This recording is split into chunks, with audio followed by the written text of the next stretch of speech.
Welcome to an overview of Gender in Service in Bolivia, a study abroad experience for summer 2022. My name is Ann Hornack, and I'm a faculty member and also the faculty lead on this program. Again, it is Gender in Service in Bolivia, and the course is EDL 274, which is Gender in Higher Education. This will be a summer experience for summer 2022, and it is a collaborative experience with the Mary Ellen Brandel Volunteer Center. And the course meets the 4A requirement. Obviously, others could take it as an elective.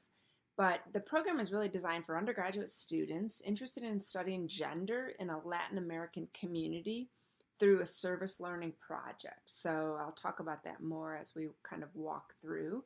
So why Bolivia? We selected Bolivia for this experience due to their strong ties to their ancestral habits and the Ayamaran people and indigenous culture.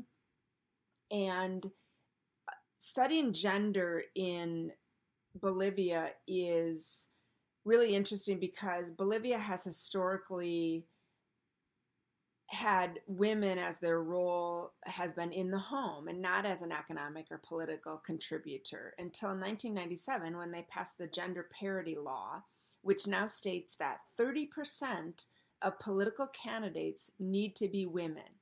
The passage of this law has moved Bolivia to second in the world for the most gender equal government, according to the World Bank. So we have this really rich opportunity to explore gender and sexuality in a Bolivian context. So Bolivia is considered the Tibet of the Americas, and it's really a majority of its inhabitants can really still live by some of their ancestral ties. So they're also the most isolated and highest of all the Latin American republics. So there's so many geographic and cultural aspects that will create a really rich learning experience for us in Bolivia. So what are some of the things that you'll learn while in Bolivia? And I'll just go over these kind of quickly, but we'll really look at how historical oppression and marginalization advantage some people while disadvantaging others. And remember, it wasn't until 1997 that gender and gender equity even became part of the conversation. And legislatively, they had to do that to help women be economic contributors and part of the political landscape.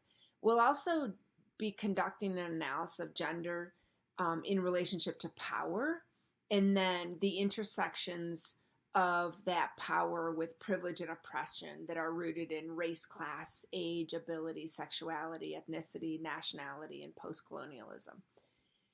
Of course, we'll look at the intersections between gender and other identities and how those are socially and culturally constructed.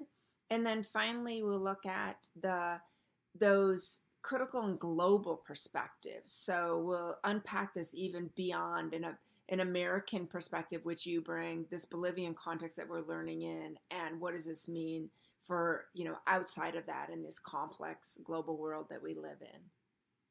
Some of the global learning outcomes we'll be discussing the negotiation of indigenous conceptions of gender in relation to the current discourse on gender identity in global education. We'll also be looking at challenging the rigid social hierarchies and institutional structures and stereotyping that are very present in Bolivia that perpetuate this idea of gender-based prejudice and discrimination. And then we'll also be comparing and contrasting the differences between gender and sexuality in Bolivia, but then beyond in the broader world. So this is a really unique experience and really a once-in-a-lifetime opportunity to learn about gender in Bolivia while also engaging in a service aspect of the time in Bolivia. So we have a partnership. This is a collaborative partnership with Mary Ellen Brandel Volunteer Center.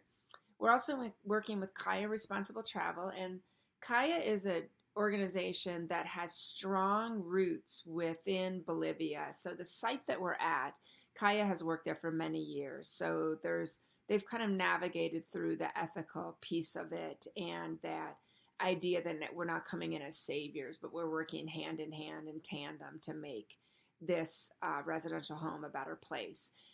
What we'll be doing is we'll be doing construction work on this children's residential home, and we'll also be painting murals with messages of human rights and girls' empowerment. And many of the the women and girls that live at this home are transitioning from abusive homes and or out of the foster care system. So it's a transition to work through mental health issues, other trauma. What else will we be doing while we're in La Paz is we will be obviously touring some of the cultural and historical sites, and there are many. We will be doing a cable car to get a really good understanding of the geographic and, sort of the way that the land is organized in the mountains, because they rely very heavily on their geography for economic, for eating, for other commerce. We'll also be doing a feminista tour, and this is it'll be a look at the historic and ongoing struggles of women of La Paz to be educated, to have control over their bodies, and to have their voices and proposals heard in society. That's still very largely male-dominated. We'll be taking a Bolivian cooking class. You'll have an opportunity to learn some of the local language, in addition to going to a witches market, some of the churches in the local area. What will you be doing for assignments? This will look a little different than it does when you're on campus, but one of the major one of the assignments that everybody will be doing is a site investigation. So every person will have a different site in La Paz in Bolivia that you become an expert on, and you educate us and we create a booklet, so you'll have that to have forever. We'll be doing a lot of reflective journaling. And then the other assignments are really some of your choices. You'll be doing an interview with a Bolivian individual and then writing that up. There's a gender timeline and historical analysis.